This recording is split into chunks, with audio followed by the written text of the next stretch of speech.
La candidatura presidencial de Javier Hervás fue calificada. El CNE negó la objeción del correísmo en su contra. Samantha. Sí, Andrea, el organismo tampoco aceptó la objeción contra el exministro Patricio Carrillo, pero su postulación a la Asamblea aún no ha sido admitida. Javier Hervás se suma a los otros 5 candidatos presidenciales calificados. El Consejo Nacional Electoral negó la objeción en su contra. La Revolución Ciudadana lo acusó de tener bienes en paraísos fiscales, pero según el CNE no pudo probarlo. La persona objetada, señor Javier Hervás Mora Bowen, corresponde a un homónimo del candidato presidencial Marcelo Javier Hervás Mora. Por lo tanto, no se ha podido demostrar que incurra en la inhabilidad. Mientras las candidaturas de Luisa González por el correísmo y de Fernando Villavicencio por Construye, que subsanaron ya sus errores en la inscripción, esperan que el Consejo Nacional Electoral decida si son o no calificados. El Consejo Nacional Electoral además decidió negar la objeción presentada también por el correísmo contra el exministro del Interior Patricio Carrillo, candidato a asambleísta nacional. Lo acusaban de tener un impedimento para ejercer cargo público porque fue censurado por la Asamblea. Según el CNE, no cae en inhabilidades que le impidan ser candidato. La única consejera en desacuerdo fue Estela Cero, quien se abstuvo. Al no tener prohibición expresa para ser candidato, procede su participación conforme lo señalado en la jurisprudencia emitida por el Tribunal Contencioso Electoral. Sin embargo, la candidatura de Carrillo no fue calificada aún. El plan de trabajo no se encuentra suscrito por la precandidata principal, señora Dayana Michelle Mayla Cepeda. No hay más objeciones para candidatos asambleístas nacionales y tampoco presidenciales, con lo que las candidaturas ya calificadas por el CNE quedarán en firme en los próximos días.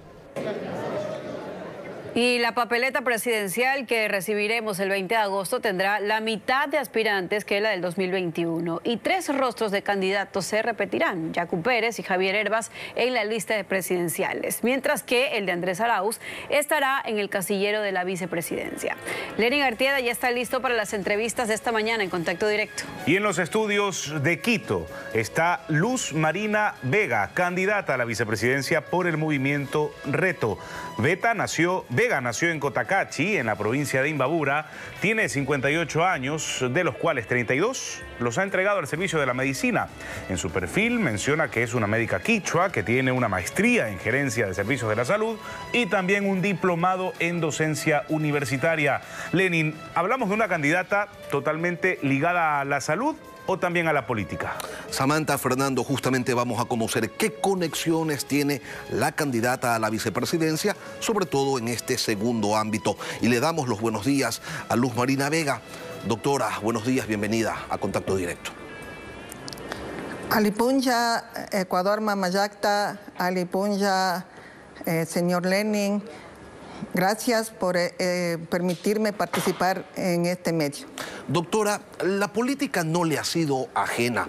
Usted es hermana de Nina Pacari. Usted desde muy joven participó en la formación de la CONAIE y del movimiento Pachacutic. Su esposo es Auqui Tituaña, quien en las últimas elecciones perdió la reelección a la alcaldía de Cotacachi. ¿Cuál es la ideología política de Luz Marina Vega?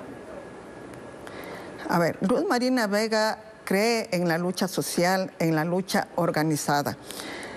Todo lo que hemos conquistado hasta ahora desde nuestros ancestros y el mismo hecho de que esté sentada aquí como indígena, ¿verdad?, obedece a esa lucha que hemos mantenido desde los pueblos indígenas, desde las mujeres. También hay que señalar que precisamente estamos aquí varias candidatas mujeres por la lucha del movimiento de mujeres.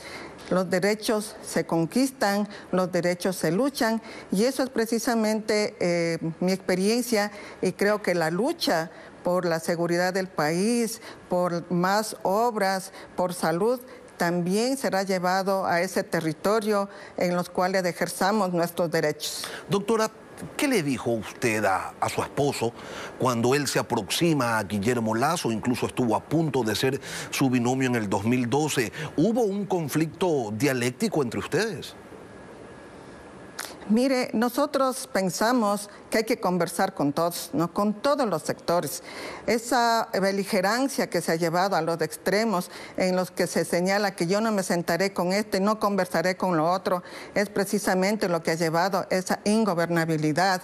Recordemos cómo la Asamblea, ¿verdad?, los representantes de los distintos partidos políticos son parte de la crisis y que evocó a esto, en que se tuvo que hacer la muerte cruzada, en que tuvimos que adelantar las elecciones. Entonces nosotros somos partidarios del diálogo. Tenemos un recorrido en el tema de participación ciudadana y hay que sentarse con todos, escuchar a todos, comprender al otro. Solo así el país podrá tomar consensos y no estar en la situación que actualmente nos encontramos. Ese diálogo, doctora, tiene líneas rojas. Hay gente con la que no se sentarían a conversar, quizás con los antidemócratas, con los autoritarios, con los corruptos. A ver, creo que aquí líneas rojas solamente con aquellos delincuentes, ¿verdad? Con gente mala, perversa. Pero mientras tanto haya un ciudadano que no haya sido juzgado por la justicia, hay que sentarse con todos los sectores, hay que dialogar, Lenin, y en eso todos tenemos que ser parte de la solución. Aquí no podemos andar deslegitimándonos unos a otros, pensando que si uno está en un movimiento del bueno y el otro que está en el otro del malo. Eso no ha permitido que nos sentemos realmente a sentar las bases de un Ecuador que en estos momentos, justamente por esa violencia política que fue evidenciada en la Asamblea, que no pudieron llegar a consensos mínimos, tengamos la situación que tenemos en estos momentos. Usted estudió medicina en Cuba, doctora Vega, y nosotros en este espacio, en esta primera ronda de entrevistas, queremos conocer a profundidad el pensamiento político de los candidatos, de los aspirantes a manejar, a conducir este país. Y quiero preguntarle qué criterio tiene usted sobre el régimen socialista que gobierna Cuba y que está por cumplir 64 años, no ha sido precisamente faro de democracia y de libertades.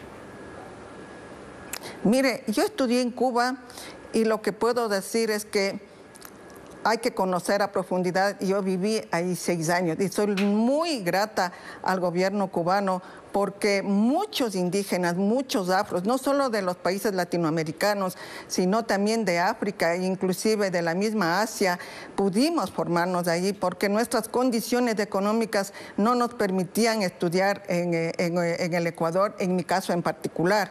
Pero decirle, Lenin, que también la gente es producto de las políticas de su país. Y yo encontré en los ciudadanos cubanos gente amable, gente que se sacaba la comida de su boca para compartir, gente extremadamente solidaria. Y eso es lo que hay que rescatar. Por ello no le preguntaba, doctora, por el pueblo cubano, sino por el régimen cubano.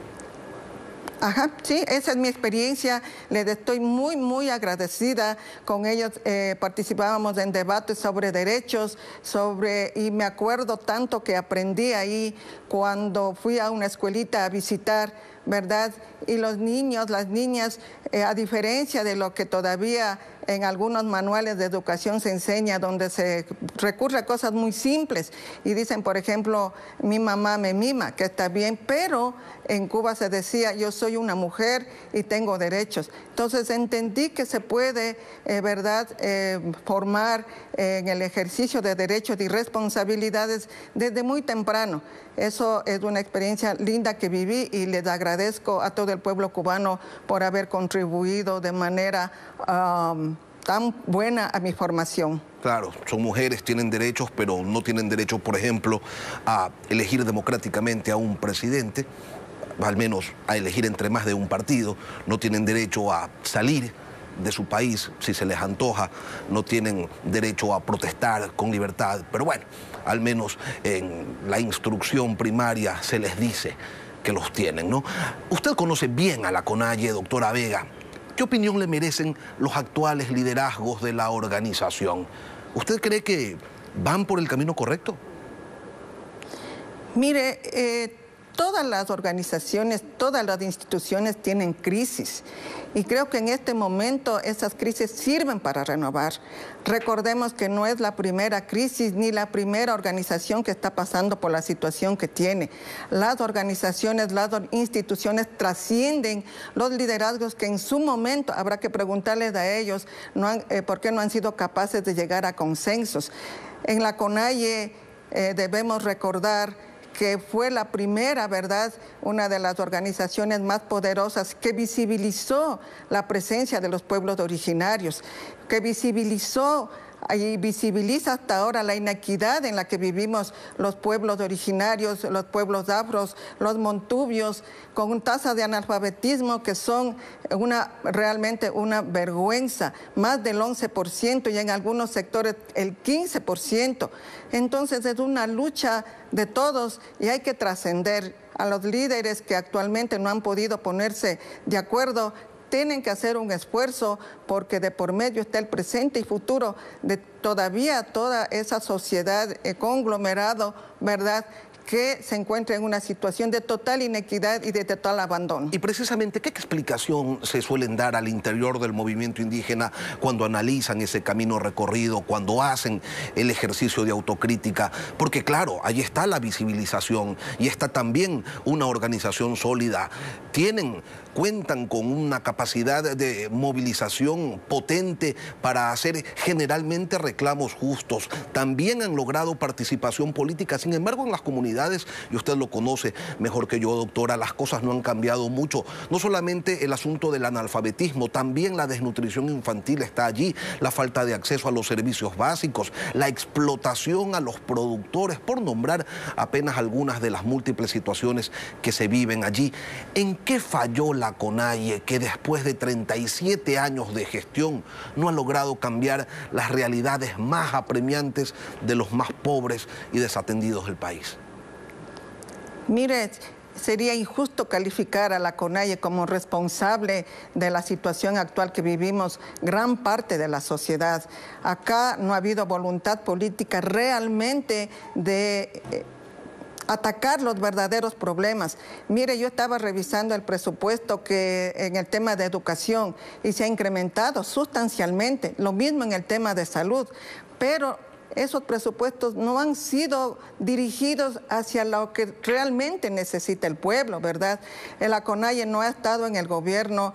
En algunos sectores sí ha tenido la posibilidad de gobernar y sí son indicadores que hay que revisar porque se invirtieron en el ser humano, en agua potable, en alcantarillado, pero aún el presupuesto tiene que ser direccionado hacia lo que se necesita.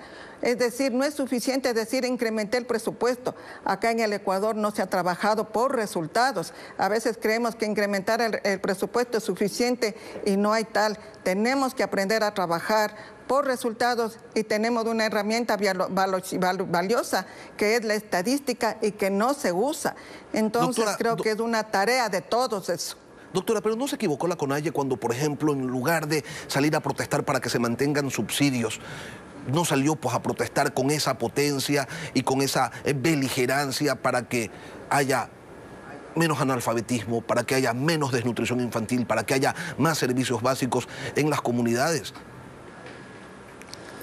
Creo que tenemos que conversar y precisamente en los diálogos que hemos tenido en las distintas mesas que se han realizado es algo que tenemos que sí complementarlo. Porque una ventaja positiva que tienen los pueblos indígenas es que hay una cohesión social y tenemos en cada comunidad, ¿verdad?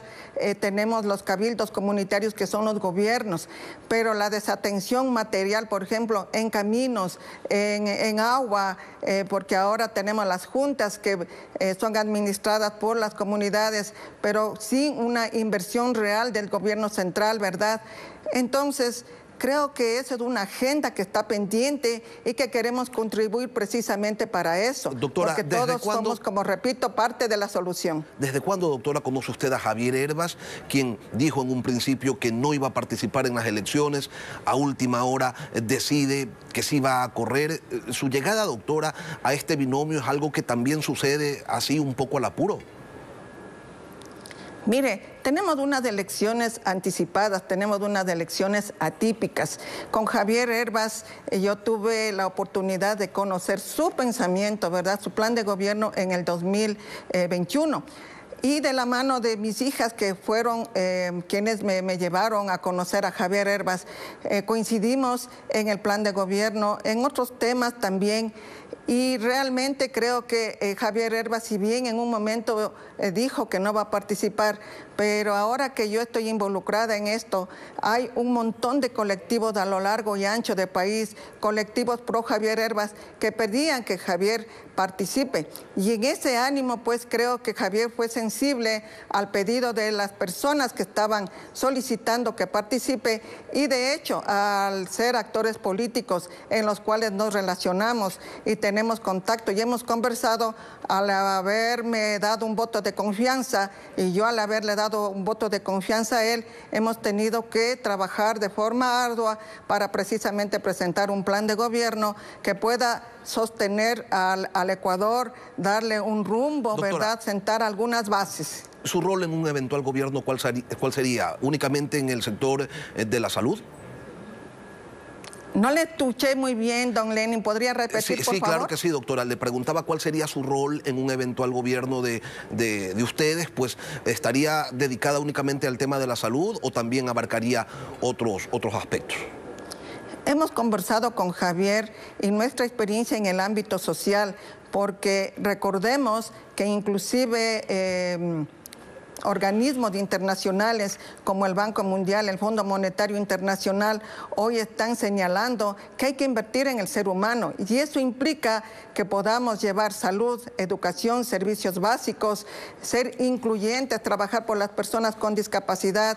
El tema de violencia de género es un tema que hay que abordar. Entonces, el área social soy la que va a liderar, obviamente con la participación de las otras entidades del Estado, porque el gobierno central solo no puede responder. Aquí tenemos que trabajar juntas parroquiales, la academia, el municipio, la prefectura, el gobierno central, los organismos de cooperación nacional e internacional. Doctora, el Ecuador tiene posibilidades, y tenemos que hacer lo posible. Luz Marina Vega, candidata a la vicepresidencia de la República. Doctora, muchas gracias por acompañarnos hoy aquí en Contacto Directo. Muchísimas gracias, Ali Punche. Ecuavisa ha invitado a una primera ronda de entrevistas a los candidatos a la presidencia y vicepresidencia de la República. Luisa González y Andrés Arauz, de la Revolución Ciudadana, nos hicieron saber que todavía no vendrán porque mencionaron que están desarrollando actividades en territorio. La invitación está hecha, el espacio está creado, sin embargo ellos no han venido.